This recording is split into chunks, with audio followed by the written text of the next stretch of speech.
Hello and welcome to the Grand Line Review, your source for everything One Piece. Today we're here to talk about some more devil fruit related business, except this time I care a lot less about the fruits themselves, and we will be focusing on their users. Now I want to say from the outset that having a good devil fruit does not make an individual a good devil fruit user, and vice versa. A good user doth not necessarily make a good fruit. They're just capable of making the absolute most of what they've got. And it's that latter category that we're really focused on here. Exactly what have people been able to accomplish with the powers they've been granted. Oh, and one more thing, I just want to note that this is not the strongest devil fruits list or even the strongest devil fruits users list, and I urge you all at the outset not to confuse strength with amazing fruit usage. With that said, the criteria for this list is as follows. The devil fruit users here must have gone above and beyond any initial expectations of their powers, demonstrating superior thought when it comes to applying their powers to a wide variety of situations, as well as the ability to evolve. Furthermore, all devil fruit users on this list must be canon because, let's be real, outside of maybe Tesoro, there wouldn't be any other candidates anyway. But with that out of the way, let's begin. Welcome to the top 5 devil fruit users in One Piece. Number 5. Caesar Clown. Commencing this list, we have a deranged clown with a Logia fruit known as the Gasu But the thing about this fruit is that we as an audience are not exactly sure how the basic fruit functions outside of giving the user the ability to conjure, manipulate, and become gas. And this is because our budget Joker has used his wealth of chemical knowledge to augment the fruit and added many of its offensive abilities. Exactly how he was capable of this, who knows? But there is no denying that as a result, Caesar became quite a force to be reckoned with. Caesar's primary forms of attacking generally involve conjuring poisonous gas, which we can assume was not an ability of the base fruit, and allegedly even breathing in a small portion of this gas will lead to certain death. If that wasn't enough, Caesar can also absorb even more powerful poisonous gases crafted by himself to become significantly more deadly, and in theory, with this scientific prowess, there really is no limit to what Caesar could become if left unchecked. But Caesar does have some more versatile uses of his fruit, developing an ability to craft a gas sword, as well as shoot lit gas from his mouth sort of like a frickin' laser beam, and even cause gigantic explosions with simple castanets. Caesar really has gone above and beyond in terms of the Gasu, and as such, he serves as the opening spot on this list. Number 4. Doflamingo.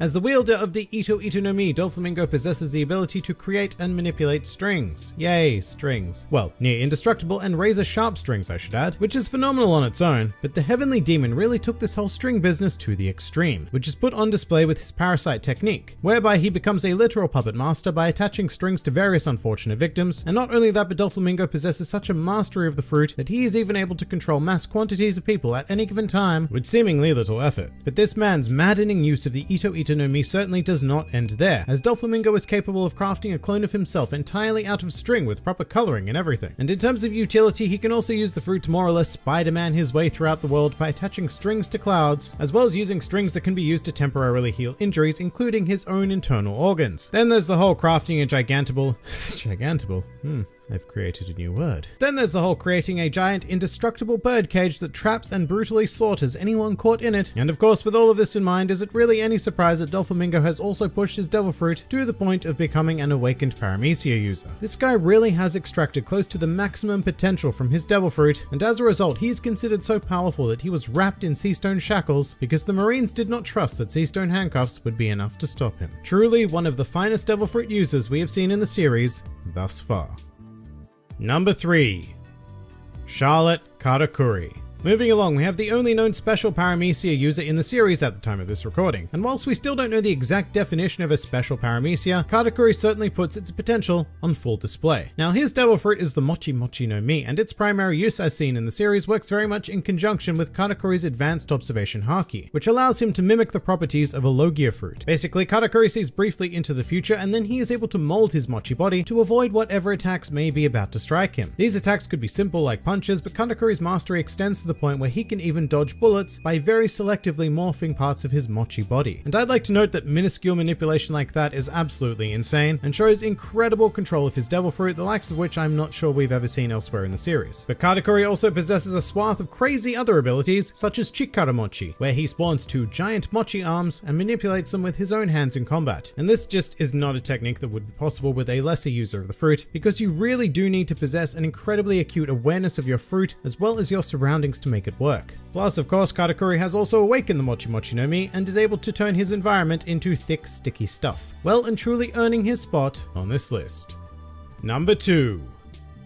Tony Chopper. Alright, so a lot of you may not have been expecting this, but hear me out. Chopper possesses one of the most average fruits in the entire series, the Hito no Mi, which grants its user the ability to turn into a regular human. I mean, yes, it did give Chopper human intelligence, and thank God and L for that, because what he has been able to do with this devil fruit is nothing short of stunning. Like Caesar, Chopper figured out a way to augment his fruit abilities through the wonderful world of science, allowing him to develop the Rumble Balls, a drug that allows him superior control of his body to the point where he can access transformations outside of the standard 3 Zoan forms, all of which cater to his particular needs in any given situation. One example of which is Arm Point, that focuses on combining reindeer and human DNA to the point of maximum strength focused purely in the arms. And as the series has gone on, Chopper has developed many more transformations, and in the New World era, Chopper doesn't even need the Rumble Balls to access them, incorporating many of them into his basic Zoan arsenal. But Chopper even pushed his devil fruit so far that he accidentally discovered Monster Point, which, yeah, look, it has never been officially referred to as an awakening, but it almost certainly is given what we know of awakened Zoans in the series. So that's right, through the sheer power of science and determination, Chopper became the first Straw Hat to awaken their devil fruit, and that was during the pre-time skip era. And I mean, post-time skip, he can even control his awakened form, which is incredibly impressive. So yeah, Chopper may not be one of the strongest or smartest characters in the series by a long margin, but he has most certainly pushed his devil fruit to its limits, and what he's achieved from such a simple fruit is astounding. So much so that it was very tempting to crown him the champion of this list. However, it's very difficult to deny.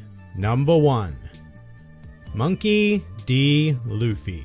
This one was probably quite predictable, but how could it have been anyone else? Luffy is a character that we have been closely following for over 2 decades now, and he is still consistently innovating his devil fruit. And I like to take this opportunity to point out that the Gomu Gomu no Mi is a pretty mediocre fruit when you isolate it. When Luffy first ate it, it was borderline useless, and it took him 10 years of strength training to get to the point where it could be applied usefully in combat. But Luffy certainly did not stop there. And throughout his journey in the series, he has continued to push the Gomu Gomu no Mi, eventually developing Gear 2nd, 3rd, and 4th. Allowing him to rise to the challenge of opponents whose abilities completely outclass his on paper. And the really great thing is that Luffy doesn't have the advantage of being granted an incredibly powerful or special fruit from the get-go, nor does he have the academic knowledge to augment himself in any way. Luffy has been able to accomplish his versatility of the fruit through pure drive alone, unlocking a world of creativity that many of us could only dream of. And that is why there is no doubt in my mind that Monkey D. Luffy is the best devil fruit user that One Piece has to offer.